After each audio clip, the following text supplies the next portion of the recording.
Everyone, మంచి మాటలు. సహనం ఎప్పుడూ చేదుగానే ఉంటుంది. దాని ఫలితాలు ఎప్పుడూ తియ్యగానే ఉంటాయి. మిమ్మల్ని బలవంతులుగా చేసే ప్రతి ఆలోచనను స్వీకరించండి. బలహీనపరిచే ప్రతి ఆలోచనను తిరస్కరించండి. నిరంతరం వెలిగే సూర్యుడిని చూసి చీకటి కూడా భయపడుతుంది. నిత్యం పనిచేసే శ్రామికుడిని చూసి ఓటమి భయపడుతుంది.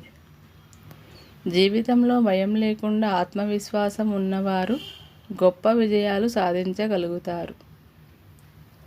ప్రేమ, నిజాయితీ, పవిత్రత ఉండేవారిని ప్రపంచంలో ఏ శక్తి ఓడించలేదు. ఒక ధ్యేయంతో కృషి చేస్తే నేడు కాకపోతే రేపైనా విజయం తప్పదు. జీవితంలో ధనం నష్టపోతే కొంత కోల్పోయినట్టు, కానీ వ్యక్తిత్వం కోల్పోతే సర్వం పోగొట్టుకున్నట్లే. ఈ వీడియో మీకు నచ్చినట్లయితే లైక్ చేసి, షేర్ చేసి, కామెంట్ చేయండి.